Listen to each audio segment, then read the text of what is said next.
से थे चले तो ये बात हो गई।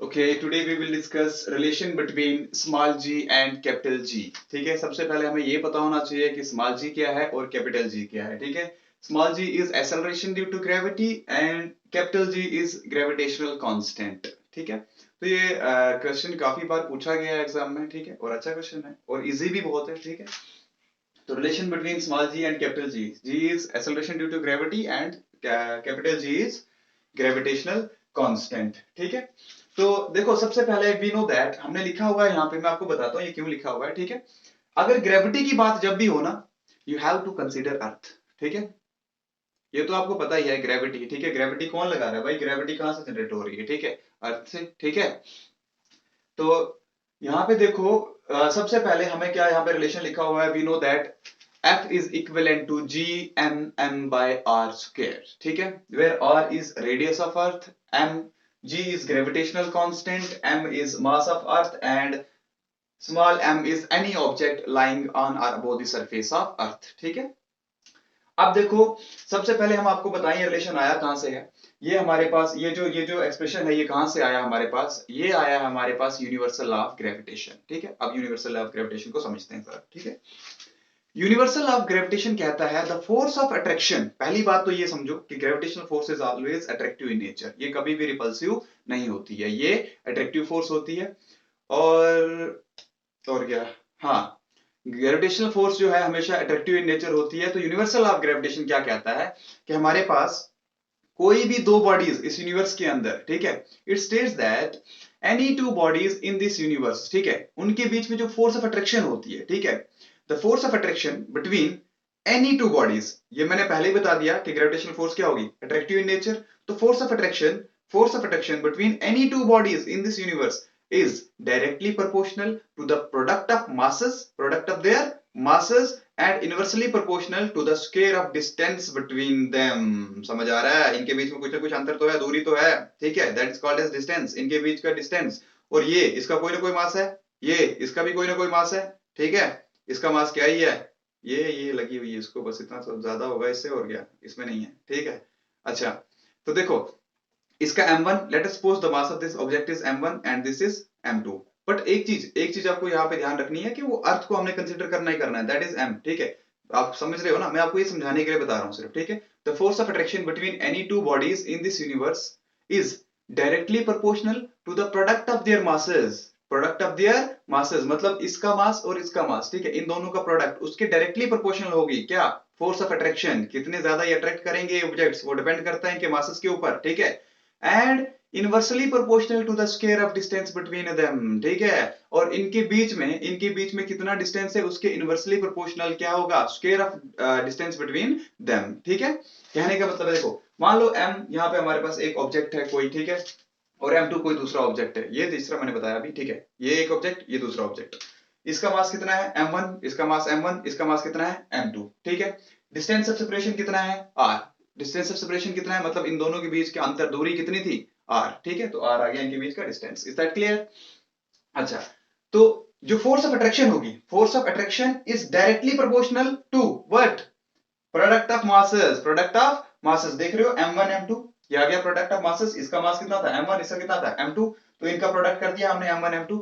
डायरेक्टली प्रोपोर्शनल का मतलब होता है कि अगर एक चीज डायरेक्टली प्रोपोर्शनल में जो भी दो क्वांटिटीज होगी ना हमारे पास, मतलब अगर किसी एक क्वांटिटी का मैग्नीट्यूड बढ़ रहा है तो दूसरी क्वांटिटी का मैग्नीट्यूड भी बढ़ेगा। मतलब अगर m1 m2 ज्यादा होंगे, इनका मासेस ज्यादा होंगे, ठीक है, मासेस ज्यादा होंगे तो फोर्स ऑफ अट्रैक्शन भी ज्यादा होगी। अगर मासेस कम होंगे, मासेस क्या होंगे, कम, मास मतलब कम होगा, इनका प्रोडक्ट कम आएगा, तो हमारे पास फोर्स ऑफ अट्रैक्शन भी इन दोनों के बीच में कम होगी। और ग्रेविटेशनल फोर्स जो है ना, वीकेस्ट फोर्स इन नेचर है। ठीक है, वीकेस्ट फोर्स इन नेचर, ये बहुत ही वीक फोर्स होती है, इसलिए ही मैं चल रहा हूं, मेरे साइड से दूसरा इंसान चल रहा है, ऐसा नहीं है कि मैं उससे अट्रैक्ट हो जाऊंगा। ठीक है, हाँ जानबूझ के वो अलग बात है, ठीक है, धक्का मारा किसी के साथ दुश्मनी हो वो अलग बात है, वहां ये नहीं बोलना कि हाँ भाई हमारी गलती नहीं है, ग्रेविटेशनल लॉ लगा है। ठीक है, ना ना ना, ठीक है, ऐसा कुछ नहीं करना। ठीक है, तो ये क्या है, वीकेस्ट फोर्स है नेचर में। ठीक है, वीकेस्ट फोर्स इन नेचर मतलब कि बहुत ही वीक फोर्स होती है, हम चल रहे हैं कोई दूसरा चल रहा है तो हमें महसूस भी नहीं होगी कि फोर्स लग रही है बीच में, बट एक्चुअल में एग्जिस्ट करती है। ठीक है, बहुत ही कम होती है, बहुत वीक होती है। ठीक है, एंड इनवर्सली प्रोपोर्शनल मतलब जितना दूर होगा इनवर्सली क्या होता है, एक चीज अगर बढ़ रही है तो दूसरी कम होगी। कहने का मतलब है डिस्टेंस बढ़ेगा तो फोर्स क्या हो जाएगी, कम हो जाएगी। ठीक है, फोर्स क्या होगी, कम होगी। अगर डिस्टेंस बढ़ा, इन दोनों के बीच में डिस्टेंस बढ़ गया तो इनके बीच में अट्रैक्शन फोर्स क्या हो जाएगी, कम। ठीक है, अगर डिस्टेंस कम हुआ तो फोर्स ऑफ अट्रैक्शन बढ़ जाएगी। ठीक है, समझ आ गया। और वो भी क्या है, inversely proportional to the square of distance between them. समझ आ रहा है। अच्छा जी, अब पता चला ये कहां से आया हमारे पास, जब इन दो इक्वेशंस को कंबाइन करेंगे, जब इन दोनों इक्वेशंस को कंबाइन करेंगे, लेकिन अर्थ का मास को कंसीडर करके, क्योंकि ग्रेविटी बढ़ रहे हैं। ठीक है, तो ग्रेविटी में अर्थ को कंसीडर करना ही करना है। ठीक है, तो अर्थ का मास कितना होता है, क्या बोलते हैं, किससे रिप्रेजेंट करेंगे हम अर्थ के मास को, कैपिटल एम से ना। ठीक है, और अर्थ का रेडियस कितना होता है, कैपिटल आर। ठीक है, रेडियस की वैल्यू कुछ 6400 किलोमीटर है। ठीक है, तो देखो, तो ये रिलेशन में डालेंगे। जब भी हम प्रोपोर्शनलिटी को हटाते हैं तो क्या लगाना पड़ता है, देखो ये इन दोनों इक्वेशंस को कंबाइन करके क्या है हमारे पास, f is proportional to m1, जो सामने है उसको सामने लिखा, और जो डिवाइड में है, इनवर्सली में है तो उसको डिवाइड में लिख दिया r square. Is that clear. तो देखो, इस प्रोपोर्शनलिटी को जब भी हटाना होता है तो इक्वल टू लगाते हैं, लेकिन इक्वल टू के साथ एक कांस्टेंट को भी लगाते हैं। ठीक है, तो इक्वल टू लगाया, इक्वल टू के साथ क्या लगाया, एक constant. Here you can see g is gravitational constant, capital G is gravitational constant. Constant लगाया और जो क्या है हमारे पास, ग्रेविटेशनल कांस्टेंट। ठीक है, तो F is equal to G आ गया gravitational constant, M is mass of earth. मैंने कहा अर्थ को कंसीडर करना है, एक ऑब्जेक्ट तो कोई भी रहेगा, लेकिन एक क्या रहेगा, अर्थ। ये तो आपको समझाने के लिए था ना। ठीक है, तो एक अर्थ रहेगा और एक कोई ऑब्जेक्ट रहेगा। ठीक है, M divided by what, r square, that is radius of earth. ठीक है, r स्क्वायर। अब देखो यहाँ पे ये इक्वेशन बन गई पहली। ठीक है, तो आल्सो फ्रॉम, देखो यहां से फोर्स की वैल्यू तो आ गई हमारे पास। ठीक है, लेकिन हमें ये भी पता है कि न्यूटन के सेकंड लॉ से हमने डिराइव किया है, पीछे लेक्चर्स में आपको पता है, हमने पढ़ा हुआ है, जिन स्टूडेंट्स ने हमारे पास पढ़ा उनको हमने एक्सप्लेन करके दिया है कि कैसे ये वैल्यू आती है, F is equal to m, हमने डिराइव भी किया है इसको। ठीक है, न्यूटन के सेकंड लॉ से हमारे पास वैल्यू आती है F की, फोर्स की कितनी, F is equal to mass into acceleration, mass into acceleration. ठीक है, एक्सेलरेशन। अब ध्यान से समझना, यहाँ पे मास इनटू एक्सेलरेशन, ये कहां, न्यूटन के सेकंड लॉ से आई है डेरिवेशन। ठीक है, अब देखो ये एक्सप्रेशन। ठीक है, अब देखो ये कोई बॉडी है भाई। ठीक है, ये कोई बॉडी है, ये नीचे अर्थ है। ठीक है, I am not applying any external force, I am just holding it. ठीक है, मैं इसको बस होल्ड करके रख रहा हूं। ठीक है, मैं कोई एक्सटर्नल फोर्स इसके ऊपर नहीं लगा रहा हूं। और अब होल्ड किया है मैंने इस ऑब्जेक्ट को, देख रहे हो ध्यान से। अब मैं क्या कर रहा हूं, सिर्फ ड्रॉप कर रहा हूं। मेरा काम क्या है, सिर्फ यहाँ पे फोर्स लगाना नहीं, मेरा काम है सिर्फ इस ऑब्जेक्ट को ड्रॉप करना। ठीक है, छोड़ देना, मतलब लीव कर देना हाथ से। ठीक है, जैसे ही मैं इस ऑब्जेक्ट को छोड़ रहा हूं, देखो ये, अब ध्यान से देखना, ये ऑब्जेक्ट गिर गया नीचे, नीचे की ओर। क्या मैंने इसको झटका मारा, क्या मैंने फोर्स अप्लाई की एक्सटर्नल इसके ऊपर, नहीं, मैंने जस्ट ड्रॉप किया। ठीक है, छोड़ दिया। ठीक है, छोड़ने पे ही क्या हो गया, ये ऑब्जेक्ट नीचे के लिए आ गया। नीचे कौन ला रहा है, ग्रेविटी। कौन ला रहा है, ग्रेविटी। इस ऑब्जेक्ट को जैसे ही मैं छोड़ रहा हूं, इसके अंदर एक्सेलरेशन प्रोड्यूस हो रहा है। अभी तो रेस्ट में है ना, रेस्ट से सीधा एक्सेलरेट हो रहा है बॉडी, ऑब्जेक्ट एक्सेलरेट हो रहा है ना, एक्सेलरेट हो रहा है, लेकिन कहां, डाउनवर्ड। कौन करा रहा है भाई, gravity. And this acceleration is called as acceleration due to gravity, acceleration due to gravity. तो देखो भाई यहाँ पे एक्सेलरेशन ड्यू टू ग्रेविटी, ये तो था सिंपल मास इनटू एक्सेलरेशन। ठीक है, लीनियर एक्सेलरेशन, लेकिन यहाँ पे हमारे पास क्या है, एक्सेलरेशन। कौन एक्सेलरेट करवा रहा है, ग्रेविटी ना। So I can write it as, A को मैं रिप्लेस कर सकता हूँ किससे, जी से, और जी क्या होता है हमारा, एक्सेलरेशन ड्यू टू ग्रेविटी। ठीक है, तो इसमें हम ए को जी से रिप्लेस कर सकते हैं। ठीक है, तो ए की जगह क्या लिखेंगे, जी, तो लिख दिया F is equal to, equation क्या बन जाएगी, F is equal to mg।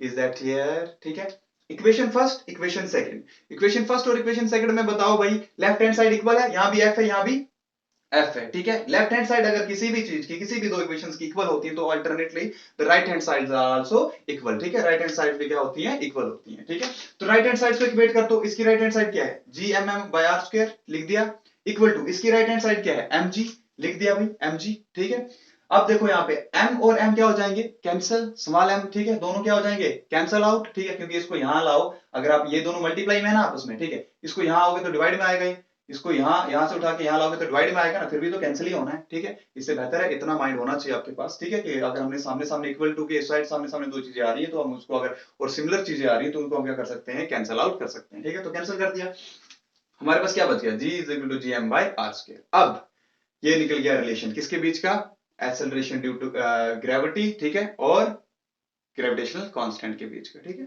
अब जब हम g की वैल्यू डालेंगे, ठीक है, ग्रेविटेशनल कांस्टेंट इसकी वैल्यू डालेंगे, मास ऑफ अर्थ की वैल्यू डालेंगे और रेडियस ऑफ अर्थ की वैल्यू डालेंगे, तो we will get g is equal to 9.8 metre पर सेकंड स्क्वायर। ठीक है, 9.8 मीटर पर सेकंड स्क्वायर। ठीक है, ये हमारे पास वैल्यू निकल जाएगी, and this value is the maximum value of gravitation. और ये कहां पे होती है, on the surface of earth, जहां पे हम अभी खड़े हैं। ठीक है, यहाँ पे ग्रेविटी की वैल्यू क्या होती है, मैक्सिमम। ठीक है, अगर क्वेश्चन ये है कि ग्रेविटी की वैल्यू तो चलो सरफेस के ऊपर मैक्सिमम है, लेकिन अगर हम जब अर्थ की सरफेस से ऊपर की ओर जाएंगे और नीचे की ओर जाएंगे तब क्या होगा ग्रेविटी की वैल्यू में। ठीक है, जब हम ऊपर की ओर जाते हैं ना तो ग्रेविटी डिक्रीज होती है, ठीक है, ग्रेविटी की वैल्यू डिक्रीज होती है, और जब हम नीचे की ओर जाएंगे तो भी वैल्यू डिक्रीज होती है, ये कहीं भी इंक्रीज नहीं होती। Is that clear? ठीक है, फर्क बस इतना है, जब हम ऊपर की ओर जाते हैं तो वैल्यू ज्यादा डिक्रीज होती है ग्रेविटी की, और जब हम नीचे की ओर जाते हैं तो वैल्यू कम डिक्रीज होती है, ठीक है, एज कंपेयर टू अपवर्ड, ठीक है।